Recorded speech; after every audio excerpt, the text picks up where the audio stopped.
Hello everyone and welcome back to the channel. So in this video we will cover the UPSC CSE Mains GS Paper 3 syllabus. So यहाँ पे main 5 topics हैं: economic development, agriculture, science and technology, biodiversity and environment and lastly security. So इसको भी हम 2 parts में रखेंगे.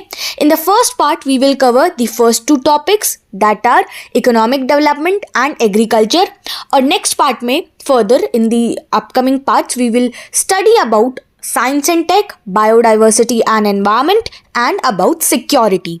तो ये जीएस पेपर 3 का सिलेबस है मेंस का. अब जीएस 1 और जीएस 2 इनका सिलेबस मैं ऑलरेडी कवर कर चुकी हूँ 2 पार्ट्स में, जिसका लिंक आपको डिस्क्रिप्शन बॉक्स में मिल जाएगा. तो आप वहाँ पे जाकर पहले वो 2 पार्ट्स देख सकते हैं, वो 2 बेसिकली पेपर के syllabus and then GS paper 3 का syllabus. So starting with economic development, we have Indian economy and issues relating to planning, mobilization of resources, growth, development and employment. तो यहाँ पे इकोनॉमिक डेवलपमेंट में आपको basically पढ़ना है Indian economy के बारे में और इश्यूज और प्रॉब्लम्स जो कि प्लानिंग, मोबिलाइजेशन ऑफ रिसोर्सेज से रिलेटेड हैं, ग्रोथ, डेवलपमेंट और एम्प्लॉयमेंट के बारे में. सो प्लानिंग के बारे में पढ़ना है. प्लानिंग का क्या मतलब है, मीनिंग ऑफ प्लानिंग, क्या नीड है और क्यों नीड है, need for planning in economic development, यानी कि इकोनॉमिक डेवलपमेंट में प्लानिंग की क्या नीड है, एंड इम्पेरेटिव, इंडिकेटिव और स्ट्रक्चरल प्लानिंग का डिफरेंस, इनके बीच में क्या डिफरेंस है, difference between imperative, indicative and structural planning. Objectives of planning, अब इन प्लानिंग का क्या ऑब्जेक्टिव्स है, राइट, क्या मेन गोल है, Indian planning history and techniques of Indian planning and achievements and failures of Indian planning if there are any, along with the shortcomings of planning in India, यानी कि जो planning है India में उसके shortcomings के बारे में, और कैसे नीति आयोग प्लानिंग कमीशन से अलग है, क्या अंतर है नीति आयोग और प्लानिंग कमीशन में, ये बहुत इंपॉर्टेंट है. सो NITI Aayog versus planning commission, mainly यहाँ पे अंतर के बारे में पढ़ना है आपको, डिफरेंस के बारे में पढ़ना है. Moving ahead, about mobilization of resources, in which types of resources, financial, human and natural. यहाँ पे डिफरेंस के बारे में आपको पढ़ना है कि फाइनेंशियल, ह्यूमन और नेचुरल में क्या डिफरेंस है, ये टाइप्स हैं रिसोर्सेज के, इनके बीच में क्या डिफरेंस है, क्या नीड है रिसोर्स मोबिलाइजेशन की, और सेविंग्स और इन्वेस्टमेंट का क्या रोल है. Government resources also in which tax and non-tax or fiscal and monetary policy, and banking sector and NBFCs. Ab now what are NBFCs? So they are non-banking financial company. That is the basically full form of NBFCs. Capital market and external sources, अब in which you will study about FDI and ODA. अब ये क्या है, foreign direct investment, और ODA का full form होगा official development assistance. इसके बारे में आपको पढ़ना है.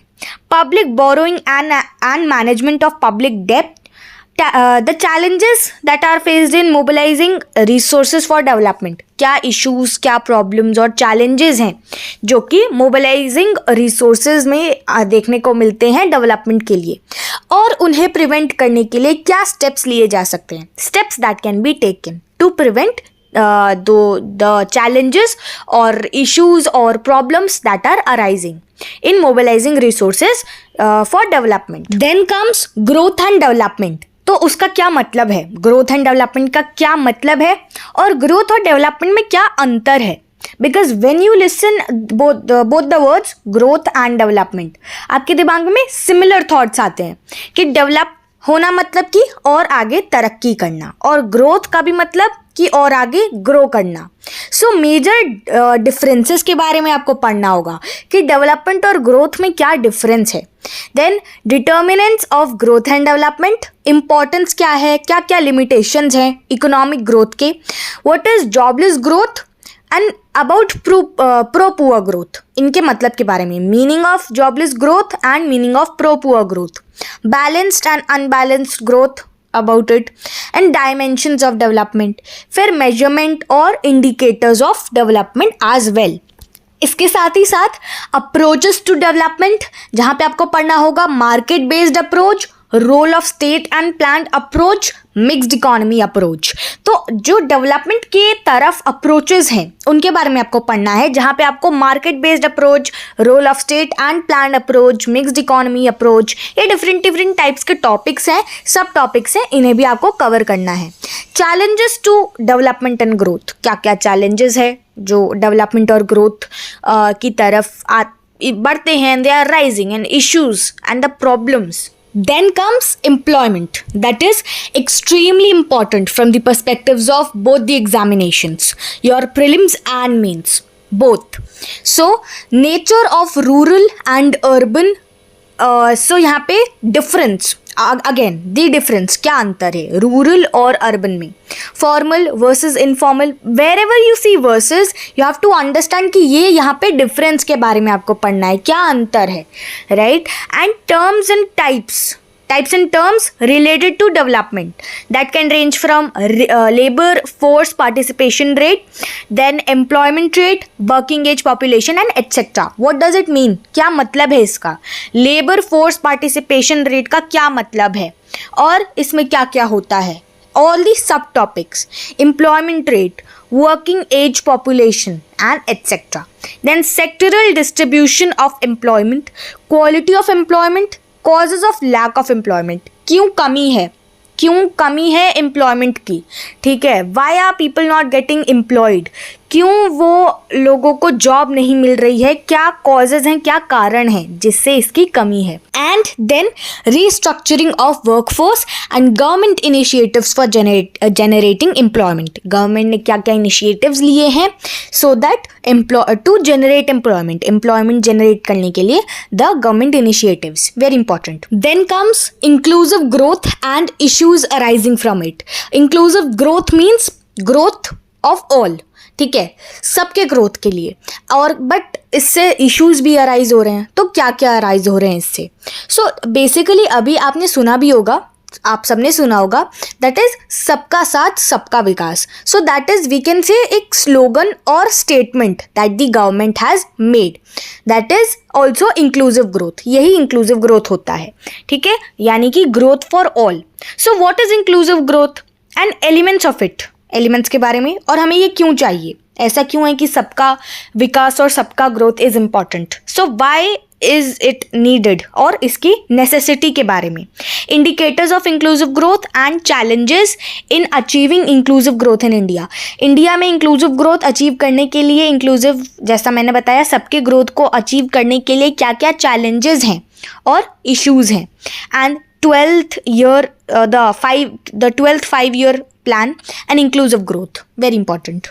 Moving ahead, government budgeting, so need for it, हमें क्यों चाहिए ये, and components of the government budgeting, क्या क्या components हैं, revenue account in which revenue receipts and revenue expenditure, and capital account in which capital receipts and capital expenditure. Challenges in budgetary process since 2017, not the process in 2017, ये since 2017 से आपको पढ़ना है अभी तक। And measures of government deficit in which revenue deficit, fiscal deficit and primary deficit and fiscal policy as well, along with the deficit reduction and the FRBM Act. FRBM Act क्या होता है, तो ये फिजिकल रिस्पॉन्सिबिलिटी और budget management act है। अब आप बोल सकते हो कि एक एक्ट है या फिर एक लॉ बोल सकते हो आप, जो कि इंडिया में बनाया गया है जिससे कि जो फिजिकल डिसिप्लिन है उसे इम्प्रूव किया जाए और इकोनॉमिक स्टेबिलिटी को प्रमोट किया जाए, that is FRBM act all about. और इसके साथ ही साथ अदर टाइप्स ऑफ बजट्स, उसमें आपको outcome, zero based and etcetera, इन सब चीज़ों के बारे में पढ़ना है। Then land reforms in India, so यहाँ पे रैशनल फॉर लैंड रिफॉर्म्स और कंपोनेंट्स के बारे में, क्या इम्पैक्ट है लैंड रिफॉर्म्स का, और problems in implementation of land reforms को इम्प्लीमेंट करने में क्या क्या प्रॉब्लम्स हैं उनके बारे में। Then you have to study about the success of land reforms and recent initiatives in which land leasing, land acquisition, rehabilitation and resettlement act is these topics are there. Effects of liberalization on the economy and phases of liberalization and impact of different sectors of the economy. Changes in industrial policy and their effects on industrial growth. यानी industrial policy में क्या क्या changes है और क्या effect है industrial growth पे. सो industrial policy before 1991 यानी 1991 से पहले इंडस्ट्रियल पॉलिसी के बारे में और 1991 के बाद इंडस्ट्रियल पॉलिसी के बारे में. ठीक, क्या क्या चेंजेस हुए थे basically. Phases of industrial growth and linkage between economic reform and economic outcomes. ये हम 1991 की बात कर रहे हैं, right. And weaknesses and failures of industrial policies. Industrial policies की क्या वीकनेसेस हैं एंड फेलियर्स के बारे में. National manufacturing policies and then the SEZ and Make in India. Infrastructure in which energy, ports, roads, airports, railways important for both prelims and mains examination. Investment models के बारे में आपको पढ़ना है. Need for investment, क्यों ज़रूरी है ये, क्या क्या sources हैं इन्वेस्टमेंट के और अलग अलग इन्वेस्टमेंट मॉडल्स के बारे में पढ़ना है. यहाँ पे आपको पढ़ना है domestic investment models, public investment models, private investment models and PPPIM यानी कि public private participation investment model and foreign investment models also, जहाँ पे FDIs के बारे में आपको पढ़ना है एंड FII यानी कि फॉरेन इंस्टीट्यूशनल इन्वेस्टमेंट के बारे में आपको पढ़ना है. The sector specific investment models, cluster based investment models and investment models followed by India. क्या क्या इन्वेस्टमेंट मॉडल्स है जो कि इंडिया फॉलो करता है, that are followed by India. Now comes the second half of the video, यानी कि दूसरा पार्ट और दूसरा टॉपिक जो हम इस वीडियो में आज कवर करेंगे, दैट इज एग्रीकल्चर. और ये मेंस के लिए तो इम्पॉर्टेंट है ही, this is why we are discussing, और this is important for pre as well. So you have to pay special attention to these topics. We have major cropping pattern in various parts of the country. यानी कि major crops और क्या cropping pattern है country के अलग अलग part में. किसी पार्ट में अलग होगा, किसी स्टेट में अलग होगा. So country के various parts को आपको लेके चलना है और वहाँ पे cropping pattern और major crops के बारे में पढ़ना है.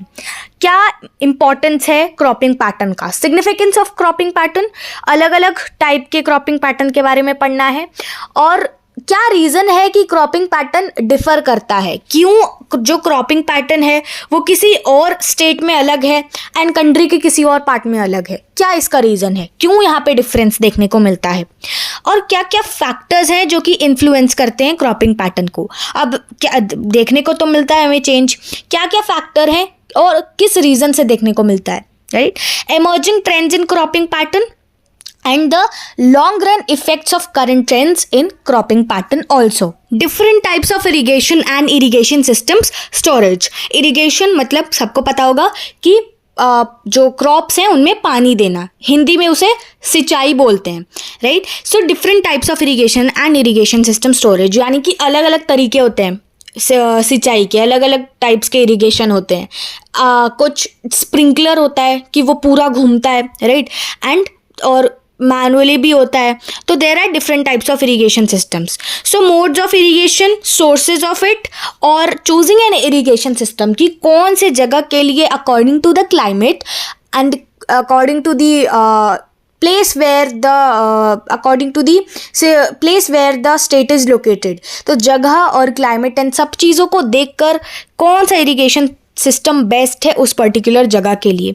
एंड प्रॉब्लम्स जो कि इरिगेशन से रिलेटेड हैं, they are associated with irrigation. Progress of irrigation under 5-year plans. Environmental effects of irrigation, क्या क्या एनवायरमेंटल इफेक्ट्स हैं, क्या नीड है सिस्टमैटिक इरिगेशन रिफॉर्म्स के लिए, and need for a national water policy. National water policy की क्या ज़रूरत है. Transport and marketing of agricultural produce and issues and related constraints. So क्या ट्रांसपोर्ट और मार्केटिंग एग्रीकल्चरल प्रोड्यूस का जो भी प्रोड्यूस किया जा रहा है बाय एग्रीकल्चर, और क्या क्या इश्यूज़ हैं एंड रिलेटेड कंस्ट्रेंट्स उससे related. So process of agricultural marketing, marketing channels the functionaries, cost, etc. Role of FCI, regulated markets, warehousing, cooperative marketing और shortcomings of current agricultural market processes. Basically अभी के जो agricultural market process है उनके shortcomings के बारे में ये भी पढ़ना है. उसके बाद आपको पढ़ना है APMCs के बारे में. ये क्या होते हैं? ये एग्रीकल्चरल प्रोड्यूस मार्केट कमेटी होते हैं, ठीक है, उनके बारे में पढ़ना है. फिर नेशनल एग्रीकल्चरल मार्केट, फिर farmer producer organisations, contract farming, futures trading in agricultural commodities. Then comes e-technology in the aid of farmers and technology missions. So all the initiatives that have been undertaken, you have to study about those. So issues related to direct and indirect farm subsidies and minimum support prices. And then agricultural pricing policy, rationale for subsidies and types of subsidies, the effectiveness, extent and problems of subsidies and clash with WTO agreements.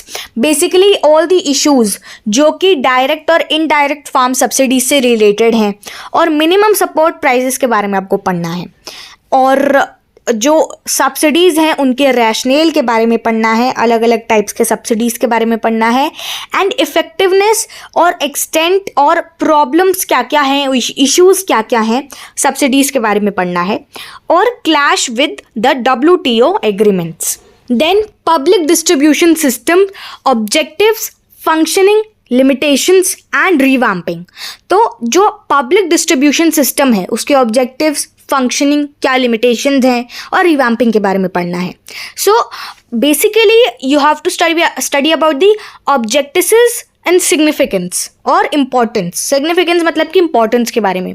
Functionings in which fair price shops, about FCI and ration cards, Aadhaar linking and other initiatives. Shortcomings or problems which are associated with PDS, यानी कि shortcomings and problems associated with public distribution system. And then need to improve. Why is there necessity and why it is necessary to improve the working of it. क्या क्या measures हैं जो कि हम ले सकते हैं जिससे कि जो लूप होल्स हैं वो इम्प्रूव होंगे and the basically the lacunae that are associated with it and steps that can be taken by the government in this regard. So इसके रिगार्ड में ही क्या क्या स्टेप्स गवर्नमेंट के द्वारा लिए जा सकते हैं, ये सारे टॉपिक्स आपको पढ़ने हैं. Issues of buffer stocks and food security. Buffer stock में आपको पढ़ना होगा ऑब्जेक्टिव्स और नॉर्म्स इन इंडिया. क्या ऑब्जेक्टिव्स हैं और नॉर्म्स हैं इंडिया में उनके बारे में. क्या इम्पैक्ट है गवर्नमेंट प्रोक्योरमेंट एंड डिस्ट्रीब्यूशन का और फूड सिक्योरिटी की क्या ज़रूरत है, क्यों इसकी ज़रूरत है, need for it. And about NFSM and other food security related government initiatives और भी फूड सिक्योरिटी से रिलेटेड गवर्नमेंट इनिशिएटिव्स के बारे में जिनमें से NFSM एक है. Then we have economics of animal rearing in which scope and potential in India and क्या importance है, location, constraints और challenges के बारे में, upstream as well as downstream requirements, supply chain management and government policies and initiatives. यहाँ पे आपको initiatives और policies के बारे में पढ़ना है. This is much more important from the perspectives of mains examination, not so much for prelims because अब ये डिपेंड करता है अगर करंट अफेयर्स में है ऐसा कुछ या फिर लेटेस्ट न्यूज़ में अभी देखने को मिल रहा है इससे रिलेटेड तो आपको इसके बारे में रीड करना है क्योंकि तब इसकी बोलते हैं ना सिग्निफिकेंस और इम्पॉर्टेंस वो बढ़ जाएगी. बट अभी it is important just for mains not for prelims. But आपकी सिचुएशन और उसके हिसाब से डिपेंड करता है. न्यूज़ में हो तो आप इसे पढ़ना मत भूलना. बाकी we have completed the first 2 topics यानी इकोनॉमिक डेवलपमेंट और एग्रीकल्चर के बारे में हमने पढ़ लिया है. बाकी जो 3 टॉपिक्स है science and tech, biodiversity and environment और सिक्योरिटी, ये हम फर्दर अपकमिंग पार्ट्स में कवर करेंगे. बाकी आई होप कि आपको वीडियो अच्छे से समझ आई होगी. Till then take care, bye bye and thanks for watching.